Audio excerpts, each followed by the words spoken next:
اور اس میں ہمارے یہاں جو سوال ہے، جو ابھی ہماری بہن نے بھی اس کو پوائنٹ آؤٹ کیا کہ آج کل فتنے اور فساد کا دور ہے، معاشرتی حالات بہت ہی خراب ہیں، تو مائیں اپنی اولاد کو اس دور میں کیسے محفوظ رکھ سکتی ہیں؟ تو زبیر شبیر صاحب، آپ پلیز اپنی نالج کے ساتھ ہماری رہنمائی کیجیے اس بارے میں، کیونکہ یہ بہت مشکل وقت ہے جس میں بچوں کا خیال رکھنا، ان کی حفاظت کرنا اور ان کی صحیح طریقے سے رہنمائی کرنا ایک بہت بڑا چیلنج ہوگا سب کے لیے۔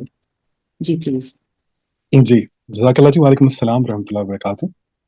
اور یہاں بیٹھے تمام احباب کو ہماری طرف سے بہت بہت سلام، اور یقیناً سلام اس سلامتی کے ساتھ کی جس کی ہمیں اور ہمارے وطن عزیز کو بہت زیادہ ضرورت۔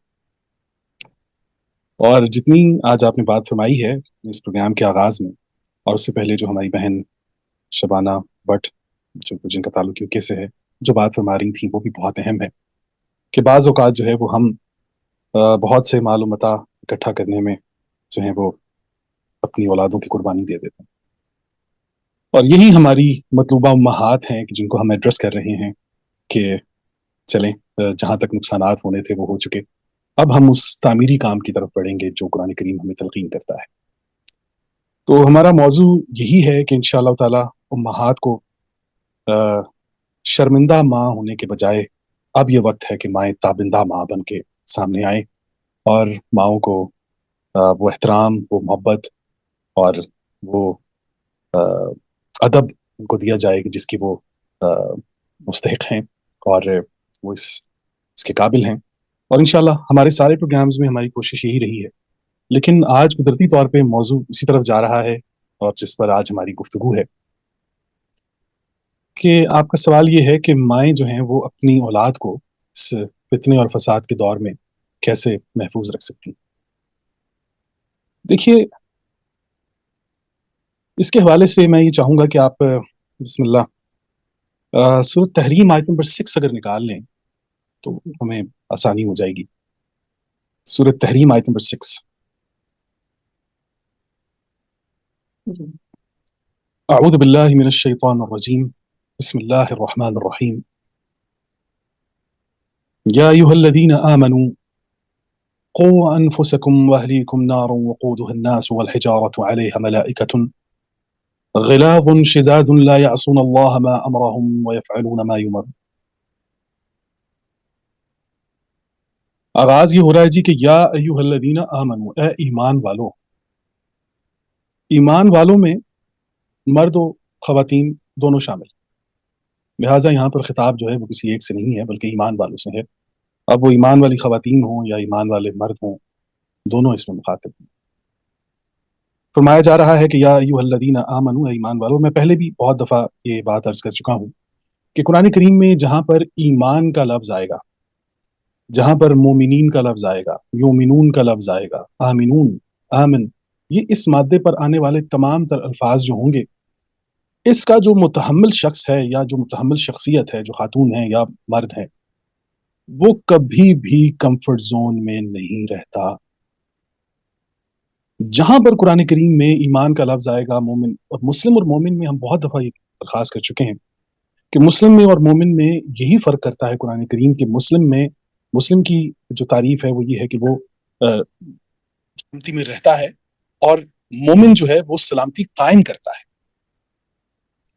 مسلم سلامتی میں رہتا ہے، مومن سلامتی قائم کرتا ہے۔ تو جو قائم کرنے والے ہوتے ہیں وہ کبھی بھی کمفرٹ زون میں نہیں ہوتے۔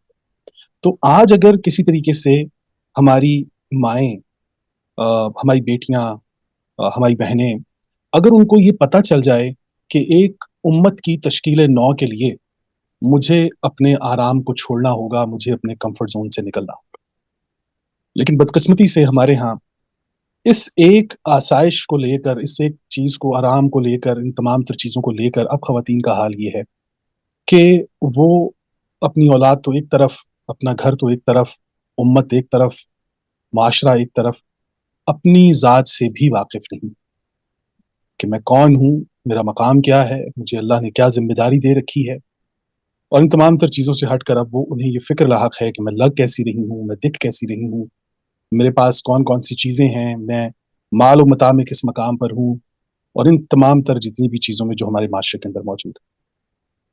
تو اصل میں یہ ہے کہ خواتین اب وہی پھر دوبارہ ہم آیت کی طرف آئیں گے تاکہ بات جو ہے وہ مختصر وقت بھی دیکھا جائے. یا ایھا الذین آمنوا، اے ایمان والو. تو یہ کمفرٹ زون میں رہنے والی مائیں نہیں ہے. پہلی بات، قوا انفسکم، بچاؤ اپنے آپ کو. پہلے تو سب سے پہلے آپ اپنے آپ کو بچائیں گے تو پھر آپ سب کو بچانے کے متحمل ہو سکتے ہیں، ذمہ دار ہو سکتے ہیں. اگر میں خود ڈوبا ہوا ہوں تو میں کسی اور کی ذمہ داری نہیں لے سکتا. اب قرآن کریم نے بتایا ہے چاہے وہ مرد ہو چاہے عورت ہو، اسے سب سے پہلے اپنے آپ کو بچانا ہے اور پھر دوسروں کو بچانے کے قابل ہونا ہے. قوا انفسکم، قوا انفسکم واہلیکم، بچاؤ اپنے آپ کو اور اپنے اہل خانہ کو. نارا وقودها الناس والحجارۃ، اس آگ سے کہ جس کا ایندھن جو ہے وہ انسان اور پتھر ہے. اس آگ سے بچیے کہ جس کا ایندھن انسان اور پتھر ہے. یقین کیجئے میں نے بہت سے لوگوں کو سنا، سب ابھی تک سن رہے ہیں، بڑے بڑے اچھے ماشاءاللہ علم والے لوگ ہیں، مفکرین ہیں، مفسرین ہیں، انہوں نے بیان کیا ہے. لیکن یہاں پر یہ نقطہ بڑا اہم ہے کہ کہا جا رہا ہے کہ آپ خود بھی بچیے، اپنے اہل خانہ کو بھی بچائیے. اب ماؤں نے نہ کہ خود بچنا ہے بلکہ اہل خانہ کو بھی بچانا ہے. کس سے؟ اس آگ سے کہ جس کا ایندھن انسان اور پتھر ہیں. انسان اور پتھر ہیں. تو اب یہ دیکھیے کہ یہاں پر جب والحجارہ کا لفظ آیا ہے تو اب یہاں پر قرآن کریم ایک نئے فیز کے اندر اس آیت کو لے کر جاتی کہ وقودھا، اس کا جو ایندھن ہے، اس آگ کا جو ایندھن ہے وہ انسان ہے اور پتھر ہیں. تو اب مجھے اگر یہ کہا جا رہا ہے یا خواتین یہ سمجھیں کہ ہمیں یہ کہا جا رہا ہے کہ اس آگ سے آپ نے خود بھی بچنا ہے، اپنے اہل خانہ کو بھی بچانا ہے، اس کا مطلب بات بہت بڑی ہے. اس کے اندر راز بہت بڑا ہے، اور وہ راز یہ ہے وقودھا الناس والحجارہ، کہ وہ ایندھن ہے جس میں انسان بھی ہیں اور پتھر بھی. اب یہاں پر ان دونوں کو اس مقام پر لانے کا مقصد جو قرآن کریم کا ہے وہ یہ ہے کہ آپ انسان کی حیت کو دیکھیے. لفظ انسان کو جب آپ دیکھیں گے تو یہاں پر آپ کو حرکت دکھائی دے گی. انسان متحرک ہوتا ہے، اس کے اندر حرکت ہوتی ہے. جبکہ اس کی بنسبت آپ دیکھیں گی کہ حجر جو ہے، جو پتھر ہے، یہ جمود کی علامت ہے، یہ رک جانے کی علامت ہے، یہ ٹھہر جانے کی علامت ہے. اب آپ یہ دیکھیے کہ یہاں پر یہ حجار کا لفظ، اور دوسرے مقامات پر بھی آپ دیکھیں گے قرآن کریم میں ہے کہ کچھ پتھر ایسے ہیں کہ جو اپنی جگہ سے گر پڑتے ہیں، کچھ ایسے ہیں کہ جن سے چشمے بہ نکلتے ہیں. تو ایسا ذکر آپ کو قرآن کریم کے اندر ملے گا. یعنی کبھی کبھی جو ہے وہ پتھر جو ہیں ان کے اندر بھی حرکت پیدا ہو جاتی ہے، لیکن ان پتھروں کا کیا ہوگا کہ جن کے اندر کبھی کوئی حرکت پیدا نہیں ہوئی، اور پھر ان کو رکھا جائے گا انسانوں کے ساتھ. تو اس کے اندر 2 سے 3 چیزیں باہر آتی ہیں کہ ایک تو پتھر جو ہے وہ رکاوٹ کی علامت ہے، دوسرا پتھر جو ہے وہ جمود کی علامت ہے، تیسرا پتھر سنگ دلی کی علامت ہے. یہ تینوں علامتیں جب آپ دیکھیں گی تو اگر خدا نہ خواستہ مجھے یہ کہا جا رہا ہے کہ اپنے اہل کو بچائیے، اور میرے اہل میں یہ تینوں چیزیں اگر پائی گئیں کہ میں نے اپنے بچوں کو بھی ان پتھروں کی طرح رکھا کہ میں نے اپنے بچوں کو کوئی ایوولوشنری میتھڈ ایکسیپٹ کرنے کے لیے تیار نہیں ہوں، میں کسی چیز کے تغیر کو تسلیم کرنے کے لیے تیار نہیں ہوں، میں علمی نوعیت کو، ادبی نوعیت کو، میں معاشرتی نوعیت کو ایکسیپٹ کرنے کے لیے تیار نہیں ہوں، میں ارتقاء کا انکاری ہوں، میں ایوولوشن کو تسلیم نہیں کرتا، تو آپ مجھے بتائیے کیا میں کسی حجر سے، کسی پتھر سے کم ہوں؟ بالکل جمود کا شکار ہوں. جمود کا شکار ہو جائے. تو قرآن کریم نے یہ بتایا ہے کہ میں وہ اس ایندھن سے میں نے اب خود بھی بچنا ہے اور اپنے اہل خانہ کو بھی بچانا ہے کہ وہ ایندھن کے جس میں انسان ہوں گے، اور نہ کہ انسان ہوں گے بلکہ ان کے ساتھ جڑی ہوئی وہ تمام چیزیں کہ جو جامد ہیں، چاہے وہ پتھر ہیں. اب وہ جو جمود ہے جسے پتھر کی علامت کے ساتھ پیش کیا گیا ہے کہ ایسے ہی ہے کہ جیسے کسی ایک انسان کو پتھر کے ساتھ باندھ کر کسی دریا میں ڈال دیا جائے کہ وہ دونوں ڈوبے، وہ پتھر بھی ڈوبا اور وہ انسان بھی ڈوبا. تو ہم نے کوشش یہ کرنی ہے کہ ہم نے انسان کو صرف محض انسان کے ہونے کے ناطے کہ اس درجے پر بھی نہیں رکنا، کیونکہ قرآن کریم میں جب آپ آئیں گے تو آپ دیکھیں گے کہ درجات ہیں. سب سے پہلے قرآن کریم بشر کے درجے پر لاتا ہے، اس کے بعد وہ انسان کے درجے پر لاتا ہے، پھر وہ آدم کے درجے پر لاتا ہے، پھر وہ مسلم کے درجے پر لاتا ہے، پھر وہ مومن کے درجے پر لاتا ہے. یوں اگر اس ایوولوشنری سٹیپس کو جب آپ فالو نہیں کریں گے، ہم فالو نہیں کریں گے، اور کسی ایک جگہ پر ہم جامد ہو جائیں گے, اپنے آپ کو اپ گریڈ نہیں کریں گے, تو وہ انسان بھی اسی ایندھن کا حصہ ہوگا کہ جس کے بارے میں اس آیت کے اندر بتایا جا رہا ہے. تو یاد رکھیے, مجھے اگر اپنے اہل خانہ کو بچانا ہے کسی بڑے عذاب سے, کسی بڑی تکلیف سے, تو سب سے پہلے تو مجھے یہ دیکھنا ہے کہ ایز اے انسان یہ کس جگہ پر سٹک ہو گیا ہے, یہ کس جگہ پر رک گیا ہے. اگر وہ جمود کا شکار ہے, بار بار آپ یہ دیکھیے قرآن میں, یہ بھی میں بتاتا چلوں کہ پورے قرآن کریم میں سوائے اللہ کی ذات کے ہر چیز ایوولوشنری ہے. کائنات میں ہر شے متغیر ہے, ہر لمحہ کائنات کے اندر ہر شے متغیر ہے. تو سوائے اللہ کی ذات کے, لم یلد ولم یولد, کہ اگر وہ تولید میں آتا تو پھر وہ متحرک ہو جاتا, مطلب ایوولوشنری ہوتا. وہ پیئرز میں آتا تو ایوولوشنری ہوتا. تو وہ اس ایوولوشن سے پاک ہے, وہ صمد ہے. صمد کہتے ہی اسے ہیں کہ جو جس کے اندر تغیر نہ ہو, جس کے اندر تبدل نہ ہو. قل هو اللہ احد اللہ الصمد لم یلد ولم, اس کے اندر ایوولوشن نہیں. لیکن جہاں تک آپ حضرت انسان کی بات کریں گے تو حضرت انسان ہر لمحہ ایوولوشن کے اندر سے گزر رہا ہے, ارتقاء کے اندر سے گزر رہا ہے. یہ ذات اور کائنات کا پیر جو ہے یہ ہمیشہ پیرالل انداز میں چلے گا. ذات اگر آگے نکل گئی, کائنات پیچھے رہ گئی تو تباہی ہے. کائنات آگے نکل گئی اور ذات پیچھے رہ گئی تو تباہی ہے. ہمیں اس دونوں انداز میں, جہاں پر کائنات اپنے آپ کو ایوولوشنری طور پر بڑھ رہی ہے, آگے کی طرف جا رہی ہے, اسی طریقے سے انسانی ذات کو بھی اپنے آپ کو اپ گریڈ کرنا ہوگا. تو یہاں پر ہماری ماؤں کے لیے پیغام یہ ہے کہ دیکھیے, اپنی اولاد کو پتھر یا پتھر دل ہونے سے بچائیے.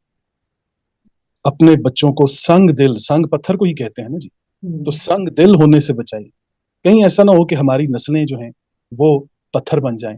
اور آج ہم نے دیکھا ہے, یقین کیجئے, بڑے بڑے ماں باپ ہمارے پاس جب آتے ہیں تو یہ بتاتے ہیں کہ مجھے ایسے محسوس ہوتا ہے بعض اوقات اپنی اولاد سے بات کرتے ہوئے, یہاں تک کہ اپنے گھر والوں سے بھی, کہ میں کسی پتھر سے بات کر رہا ہوں. کوئی ریئیکشن نہیں ہے, کوئی ریئیکشن نہیں ہے, کوئی اثر نہیں ہے, چونکہ وہ جمود کا شکار ہے. تو ہم نے پہلی بات یہ کہ کمفرٹ زون سے ہماری ماؤں کو نکلنا ہوگا. دوسرا, پہلے وہ اپنے آپ کو بچائیں گی, استقامت پر آئیں گی. جب وہ خود قائم ہوں گی تو دوسروں کو قائم کرنے کے قابل ہو جائیں گی.